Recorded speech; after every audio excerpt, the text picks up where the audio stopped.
Vamos abrir nossas Bíblias no primeiro capítulo de Gênesis. Hoje nós encerramos a série de mensagens O que realmente importa. É o título que nós demos a essa pergunta que tem nos acompanhado nas duas últimas semanas e que pretensamente será concluída hoje. O que é de fato importante para que nossas vidas valham a pena serem vividas? Se vocês lembrarem, nas semanas, como a vida da gente é um vai e vem incerto, né? O que me motivou a fazer esta série foi a constatação de quem está entrando e saindo de hospital todos os dias. E vendo aqueles leitos e vendo a fragilidade da vida e o quão inexorável é o curso da vida, a gente constata que assim, nós vamos morrer. Nós estamos em processo de decadência física, isso é fato, não tem como fugir disso. A gente tenta retardar, a gente tenta se pintar e ficar bonito e disfarçar, etc. Mas é o destino de todos nós. Então surge essa pergunta como um anseio verdadeiro. Já que a minha vida está rumando para o fim, este período que me resta, seja no meu casamento, no meu trabalho, na minha vida relacional com outros amigos e amigas, pais, filhos, etc., o que é que realmente importa para que esta vida, para que este período de tempo valha a pena verdadeiramente. E aí o que nós fizemos, e eu vou jogar agora a título de recapitulação, você deixa aí Gênesis 1 aberto, o que nós fizemos foi tentar responder essa pergunta da maneira como Jesus respondia perguntas. Jesus não se deixava levar pelas filosofias da época, pelas linhas de raciocínio humano apenas. Quando em Marcos capítulo 10, Jesus é questionado sobre a legitimidade do divórcio, isso é só um exemplo, e é o que eu tenho usado para extrair de Jesus esta forma de responder a perguntas profundas.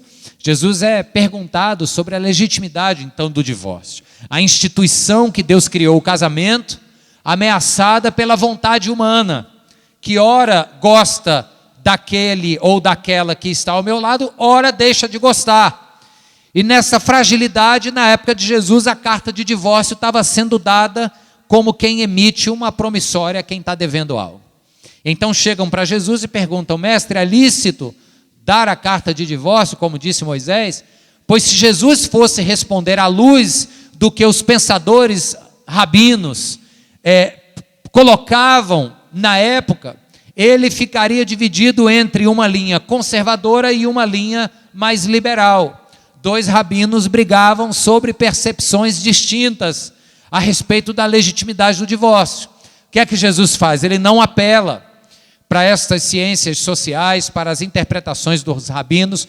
Tudo isso teria o seu momento posteriormente, mas a priori Jesus faz algo que é a dica para nós todos. Jesus chama os olhos dos seus interlocutores lá para trás. E ele diz mais ou menos assim: o divórcio acontece por causa da dureza do vosso coração. Aí ele fala assim, porém, nem sempre foi assim. E ele vai lá para trás e cita Gênesis 2, 24. O homem deixará seu pai e sua mãe, se unirá à sua mulher, e os dois se tornarão uma só carne. Este jeito de Jesus de abordar questões nos inspira a, quando nos perguntamos o que é que faz de uma vida que vale a pena, não ficarmos tentando encontrar respostas em filosofias do nosso tempo. Porque senão você vai se render a metodologias, a discursos positivos, a receitas de bolo que diz assim, faz isso, isso, isso, dá esses 3 passos, dá esses 7 passos para a felicidade e acha que vai dar certo. E não vai, às vezes dá certo, mas é por 1, 2 semanas. O que Jesus nos inspira a fazer é olhar para a ideia original de Deus. Querem saber o que é que faz uma vida valer a pena? Jesus propõe, olha lá para trás e enxerga o que é que Deus pensou sobre o homem e para o homem no momento em que Deus o criou. Está claro, irmãos? Sim ou não? É isso que nós fizemos nas 2 últimas semanas. olhamos para um aspecto que hoje eu vou explorar bastante, que é a imagem e semelhança de Deus em nós. E aí vimos, este homem que quer viver algo que vale a pena ser vivido, ele tem que perceber as características deste Deus que estão refletidas nele. Então, primeiro, Deus é um Deus moral que faz escolhas. Ele nos cria com a capacidade moral de escolhermos entre o certo e o errado. Nos dá, portanto, a responsabilidade. Vimos na semana retrasada que o grande pecado de Adão e Eva não foi o fruto em si, mas a atitude de comer daquele fruto. Porque Deus é como se estivesse dizendo assim, ó, tem todas essas árvores aqui, todas essas plantas para você comer e se alimentar. Agora tem aquela que está no meio do jardim, aquela eu não queria que você comesse. Você pode comer, se você quiser, você é livre. Mas eu preferia que você não comesse. Ou seja, ele está dizendo para o homem o seguinte: Adão, Eva, existe um padrão para vocês viverem à luz do que eu digo para vocês ser o certo. E então, se vocês são feitos à minha imagem e semelhança, vocês serão seres morais, que vão escolher entre certo e errado. E eu estou mostrando para vocês que tem algo aos meus olhos que é errado. Vocês escolhem se vão fazer ou não. O grande pecado foi essa desobediência, de ter ido comer o fruto. Enquanto do fruto comeram, eles estavam dizendo para Deus o seguinte: Deus, não leva a mal não. O Senhor quer ser o autor do certo e do errado? Pois bem, seja. Mas para mim, eu quero ser o meu próprio referencial de certo e errado. Esse foi o pecado. Esta foi a introdução da morte na existência humana. Essa é a primeira característica de Deus que reflete sua imagem em nós. Faremos escolhas. E coube a nós então a seguinte decisão a tomar. Nossas escolhas serão baseadas no que eu julgo ser certo ou errado, como fizeram Adão e Eva, os arquétipos da humanidade, ou a minha escolha voltará a ser orientada pelo que Deus diz ser certo e errado. Viramos a semana, e na semana passada nós vimos uma outra característica deste Deus que nos faz a sua imagem e semelhança. Nós vimos que este Deus é Espírito. João capítulo 4, no diálogo com a mulher samaritana, Jesus afirma categoricamente com essas palavras: Deus é Espírito. E Ele está à procura de verdadeiros adoradores que o adorem em espírito e em verdade. Cantamos isso aqui hoje. Se Deus é Espírito, a lição que está sendo dada para nós é mais ou menos a seguinte, estou recapitulando da semana passada. A lição que Deus está dando é o seguinte: vocês que foram feitos à minha imagem e semelhança, não encontrarão plenitude de vida se insistirem e quiserem viver apenas na dimensão da matéria. Se vocês acham que toda a felicidade está resumida em você ter muito dinheiro, ou os homens terem as mulheres que quiserem, ou as mulheres poderem ter os homens que quiserem aos seus pés, ou os homens ou as mulheres puderem ter a carreira profissional com a qual sonharam, tudo isso irá lhes planificar apenas um pouco, porque a planificação, a realização plena só virá quando nós transcendermos a matéria, porque somos a imagem e semelhança de um Deus que é Espírito. Lembra da música dos Titãs? A gente não quer só comida, a gente quer comida, diversão e arte, dizendo mais ou menos isso na poesia popular. Nós não nos contentamos apenas com o que alimenta o corpo, nós queremos aquilo que alimenta o espírito, aquilo que nos faz transcender. Está claro isso, irmãos? Vimos na semana passada que a chave para esta vida que vale a pena, de pessoas que são espirituais, porque foram feitas à imagem e semelhança de um Deus que é Espírito, é quando esta pessoa restabelece a relação espírito-espírito. Espírito com E minúsculo, nosso espírito, junto com o Espírito com E maiúsculo, o Espírito de Deus. Quando reconectamos esta relação, nós adentramos neste modo de vida que vale a pena. Amém? Estamos juntos? Está tudo claro? Glória a Deus. Agora abre Gênesis 1. E eu vou ler alguns textos, vou dar alguns pulos, mas tudo dentro do capítulo 1 e 2. Acompanha comigo os 5 primeiros versos de Gênesis 1. No princípio, Deus criou os céus e a terra. Era a terra sem forma e vazia, trevas cobriam a face do abismo, e o Espírito de Deus se movia sobre a face das águas. Disse Deus: haja luz, e houve luz. Deus viu que a luz era boa e separou a luz das trevas. Deus chamou a luz dia e as trevas chamou noite. Passaram-se tarde e manhã, este foi o primeiro dia. Relato do início da criação. Agora, lá no verso 26, o relato da criação do homem. Verso 26 diz, perceba a flexão verbal aqui. Então disse Deus: façamos o homem, a nossa imagem e semelhança, conforme a nossa imagem, conforme a nossa semelhança. Domine ele sobre os peixes do mar, sobre as aves do céu, sobre os grandes animais de toda a terra e sobre todos os pequenos animais que se movem rente ao chão. Vamos ler até o capítulo 2, verso 7. Criou Deus o homem à sua imagem, a imagem de Deus os criou, homem e mulher os criou. Deus os abençoou e lhes disse: sejam férteis e multipliquem-se, encham e subjuguem a terra, dominem sobre os peixes do mar, sobre as aves do céu e sobre todos os animais que se movem pela terra.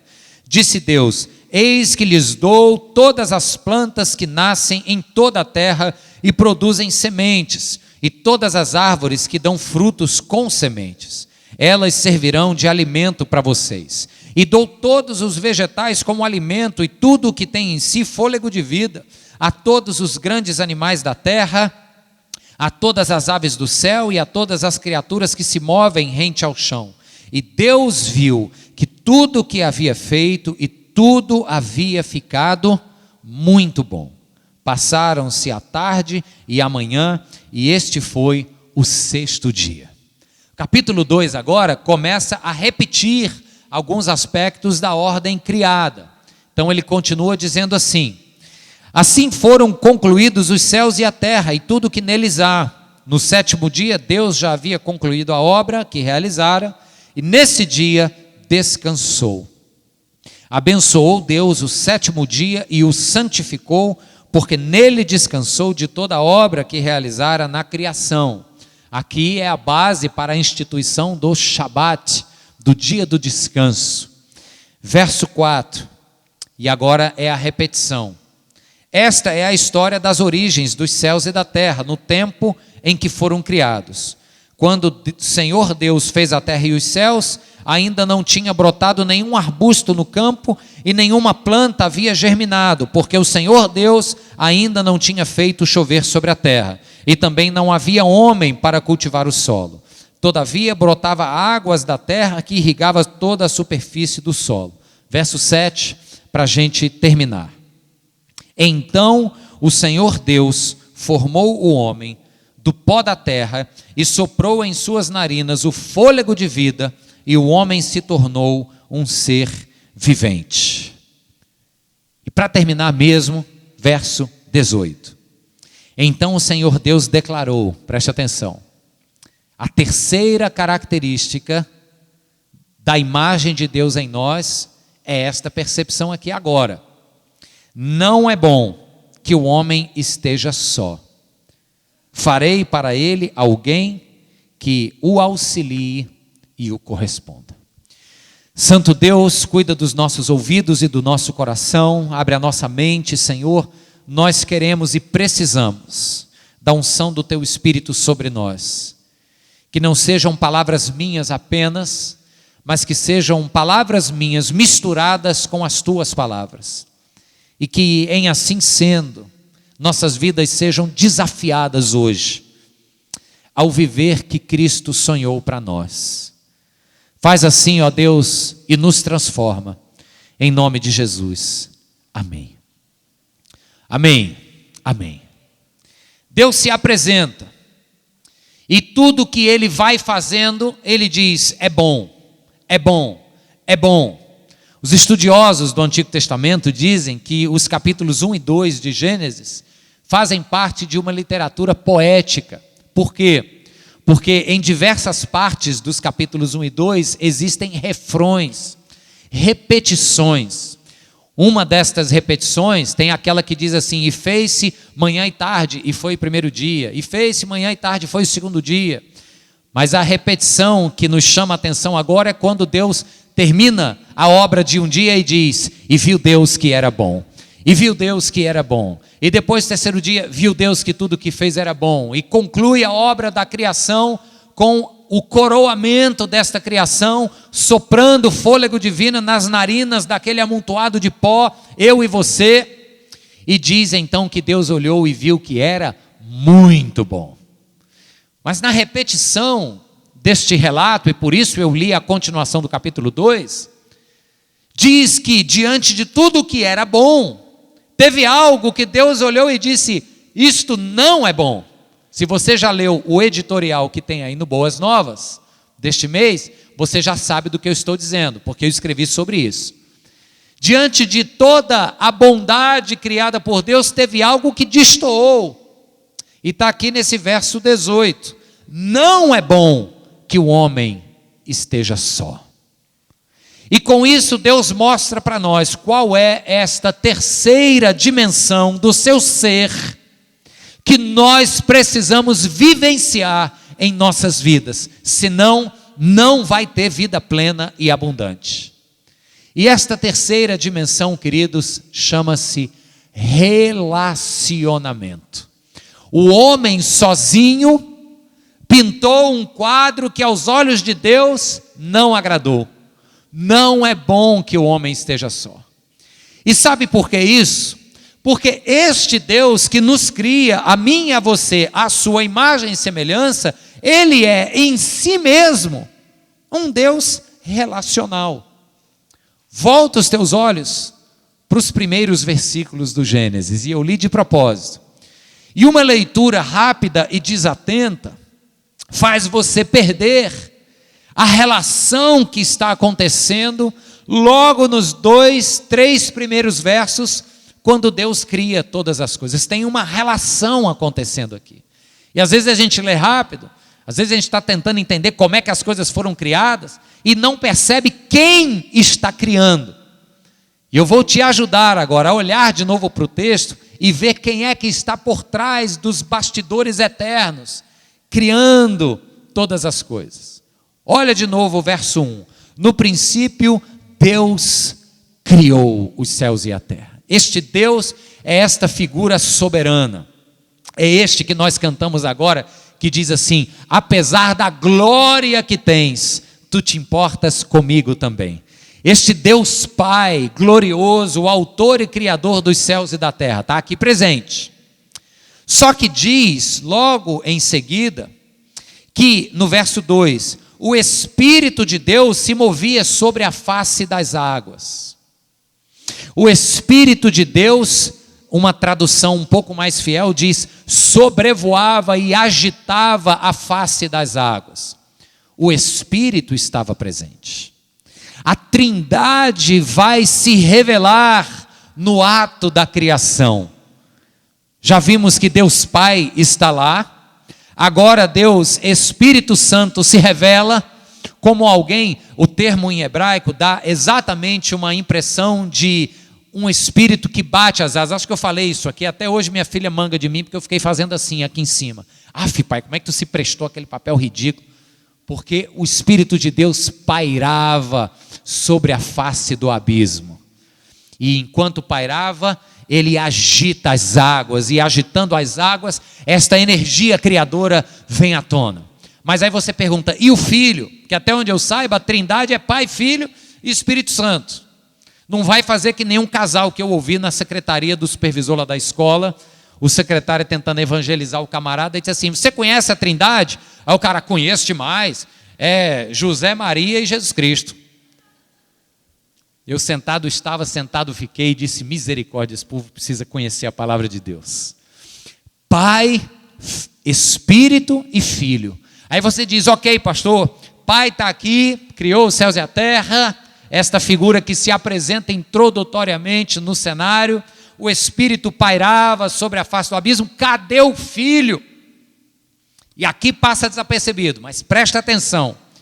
Quem é que João diz ser Jesus? O Verbo, a ação, a palavra criadora de Deus. Não é isso que João fala, capítulo 1? No princípio era o Verbo, e o Verbo estava com Deus, e o Verbo era Deus.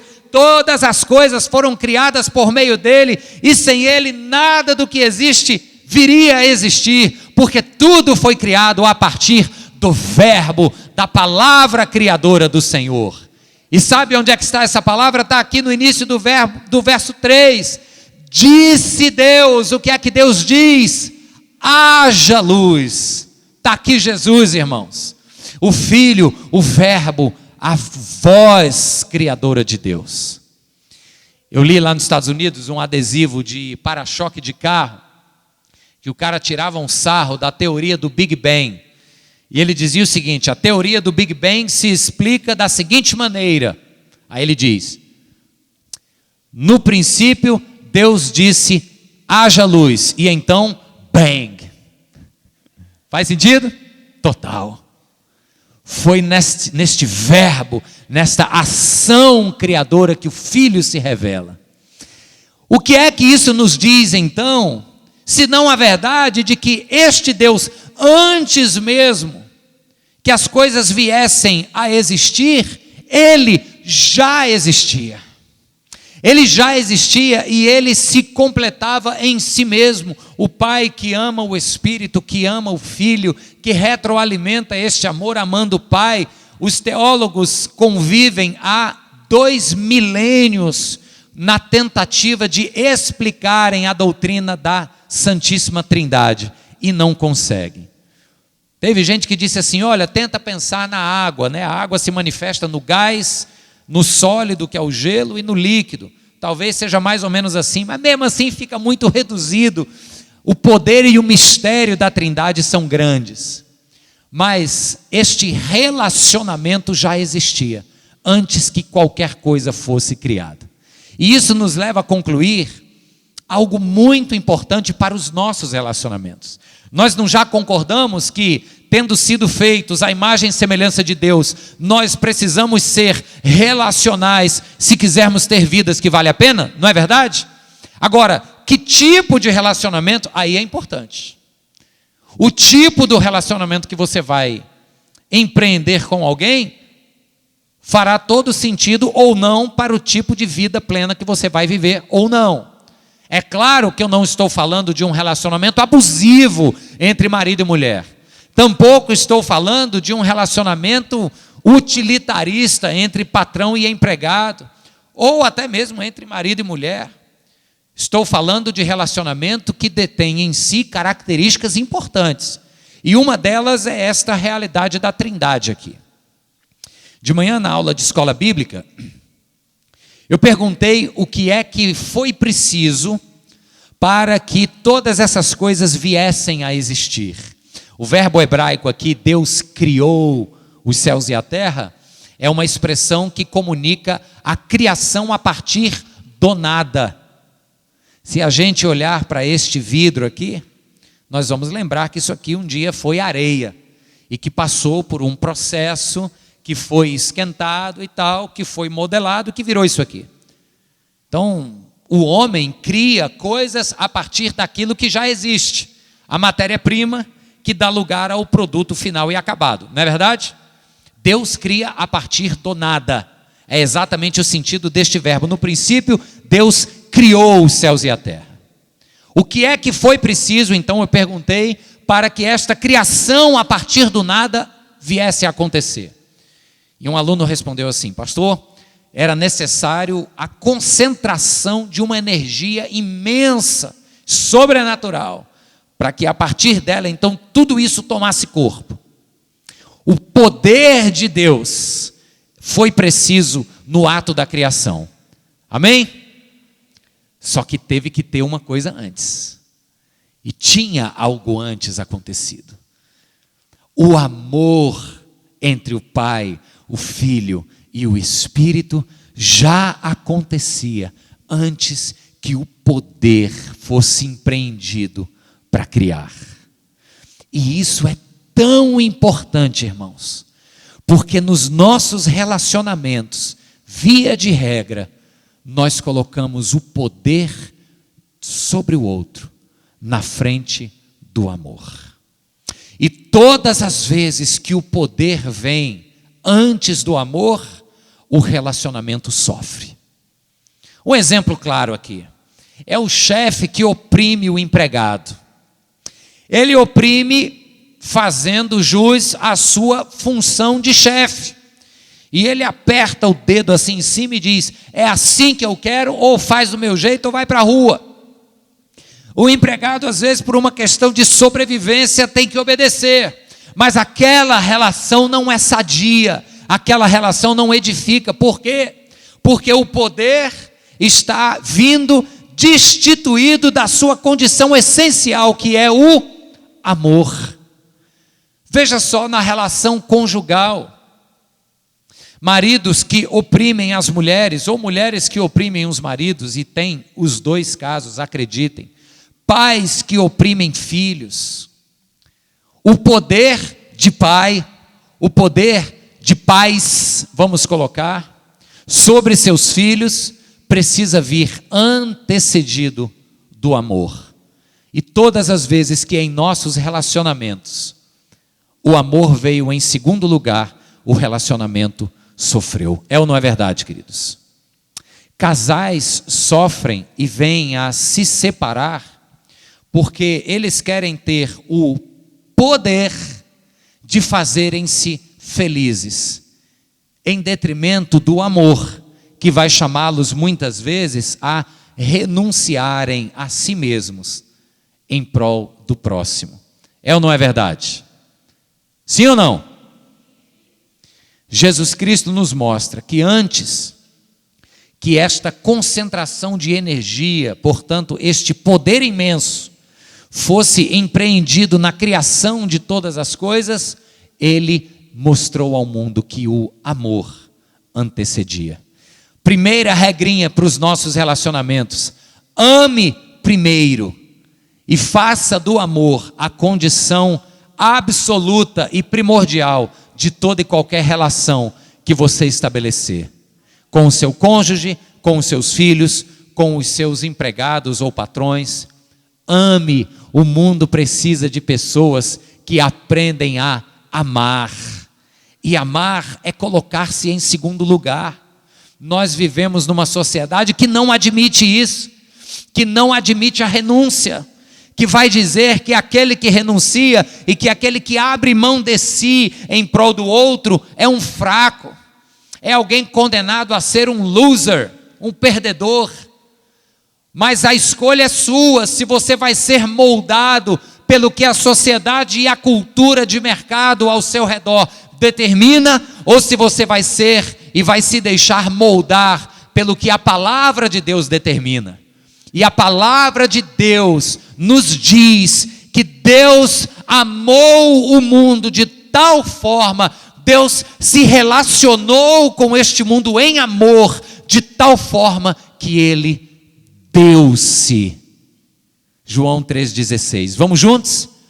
Porque Deus amou o mundo de tal maneira que, Filho unigênito, para que todo aquele que nele crê não pereça, mas tenha a vida eterna. Deus amou, e ao amar, Ele se deu. O amor nunca vem destituído de sacrifício. A gente coloca o poder na frente do amor, porque o poder não exige de nós a renúncia. O amor dá trabalho. O amor exige doação e sacrifício. Primeira característica, portanto, de um relacionamento que vai nos fazer viver vida plena, vida que vale a pena. Segunda característica é algo que seria quase uma consequência deste amor. Eu me refiro à liberdade. Gênesis capítulo 2, verso 7, nos diz que Senhor formou o homem do pó da terra, soprou em suas narinas fôlego de vida, e o homem se tornou ser vivente. Esta realização de Deus no pó da terra, que ao soprar do seu espírito tornou ele alma vivente, foi o que falamos há 2 domingos atrás. Tornou este homem alguém livre para fazer escolhas, alguém cheio de liberdade para dizer: vou comer do fruto ou não vou comer do fruto, vou seguir este caminho ou não vou seguir este caminho. Os nossos relacionamentos prescindem deste tipo de liberdade, queridos. O nosso relacionamento precisa da liberdade. Eu vou lhe dizer como. Mais uma vez, marido e mulher. O que seria da relação? Vamos criar uma cena bem pitoresca. O que seria da relação se o homem dissesse que ama a mulher, portanto quer tê-la como sua esposa, mas não concedesse a esta relação liberdade? Chegasse para a mulher e dissesse o seguinte: o negócio é o seguinte, você vai ser minha esposa, mas eu não te dou o direito de não me amar, você vai ter que me amar. Não seria amor de verdade, é ou não é? Não seria uma relação saudável. Vamos supor que lá no Éden, Deus dissesse assim, Adão, Eva, tem todas essas árvores aqui para vocês comerem. Tem essa árvore aqui do meio, está no centro, que é a árvore do conhecimento do bem e do mal, que eu não quero que você coma dela. Agora é o seguinte, não precisa se preocupar não, porque eu construí um campo magnético ao redor dela, e toda vez que você tentar chegar perto, vai bater e voltar. Então não se preocupa não. O homem não teria responsabilidade moral, ele não seria livre para tomar suas decisões. E a verdade não é essa, nós fomos criados seres livres. Portanto, nos nossos relacionamentos, eu preciso de liberdade, de ir e vir, de querer ou de não querer, de escolher o sim ou o não. E isto é, como eu já disse, uma capacidade dada por Deus. Se não houver liberdade, o relacionamento deixa de ser amoroso e se torna um relacionamento de jugo, de opressão, de manipulação. É ou não é, queridos? Essa é bem rápido, a liberdade é apenas uma consequência do amor, mas o terceiro e último ponto que eu quero mastigar com vocês, e com ele a gente termina, é o que eu venho falando desde o primeiro domingo, que é a imagem de Deus em nós. E esta é a expressão latina imago Dei, a imagem de Deus. Este Deus que nos cria a sua imagem e semelhança, que portanto nos faz seres morais, com a liberdade de escolha, nos faz seres espirituais, onde, como disse Agostinho, nossa alma só vai se aquietar e encontrar descanso no Senhor. Nos fez seres, como estamos vendo hoje, relacionais. Esta imagem e semelhança de Deus, ela nos dá duas noções de valor importantíssimas. Presta atenção: valor próprio e valor do outro. O valor próprio, muitas vezes, é confundido com autoestima. Claro, ele é uma expressão da nossa autoestima. Quem tem pouco valor próprio, quem se deprecia, tem problemas de baixa autoestima. Não existe baixa estima, viu, gente? É baixa autoestima, ok? Vejo muitas pessoas dizendo autoestima, baixa estima. Não, é baixa autoestima. Auto, de si. O valor que você dá a si próprio. Quando eu olho para a palavra de Deus e vejo que sou criado à imagem e semelhança deste que fez os céus e da terra, que do nada trouxe à existência tudo que estamos vendo, deste que se denomina a si mesmo amor, quando eu paro para pensar que eu sou feito à imagem deste Deus, eu resolvo minhas crises de autoestima. E eu me lembro o imenso valor que Deus depositou em mim mesmo. E isso não é pouca coisa, irmãos. Eu vi um filme uma vez que a moça era corretora de imóveis, eu dei esse exemplo de manhã, porque me lembrou bastante um pouco do que a sociedade vive nos nossos dias. em que ela recebeu da sua mentora a seguinte instrução. Ela era corretora de imóveis. Então, de manhã, ela, antes de sair de casa, ela se olhava no espelho e ela repetia para o espelho o seguinte: você é linda, você é muito bonita. E a bichinha era feia como todo. Você é linda, você é vencedora, você vai vender 3 imóveis hoje, você consegue, você é campeã, você é linda. E depois do espelho dizer aquilo tudo para ela, ela saía vitoriosa. Só que a pessoa que tem problemas de autoaceitação e de valor próprio, pode se encher o quanto quiser de jargões e de frases positivas, que basta ela dar uma tropeçadazinha num camarada que faça uma crítica a ela, e tudo aquilo desmonta. É ou não é, irmãos? Portanto, nos nossos relacionamentos, precisamos lembrar a imagem de quem nós somos e existimos. É a imagem de um Deus que fala: se vocês refletirem esta imagem em suas vidas, vocês vão se lembrar do imenso valor que vocês têm como meus filhos. E quem tem valor diante de Deus, queridos? Quem tem valor diante de Deus não se entrega ao primeiro mané que arrastar a asa para você. Mulherada, macharal, quem tem noção do real valor diante de Deus não precisa se autoafirmar na quantidade de cama que frequenta. Quem tem noção do real valor diante de Deus não precisa perder tempo fazendo coisas que não edificam e não agregam na sua vida. Amém? Só que você tem que lembrar do seguinte: que da mesma forma que a imagem e semelhança de Deus diz quem você é aos olhos dele, eu concluo dizendo isso. Ela também diz quem é o outro e o imenso valor que este outro tem. Então, quem absorve em seus relacionamentos a verdade de que somos todos criados à imagem de Deus, somos todos feitos a partir da imago Dei. Se a gente entende isso, nós não temos mais justificativa alguma para olhar para o próximo de cima para baixo, para nos sentirmos superiores a ninguém, para não rotularmos pessoas a partir de sua conta bancária ou do seu nível social. O nome disso é pecado e má compreensão bíblica.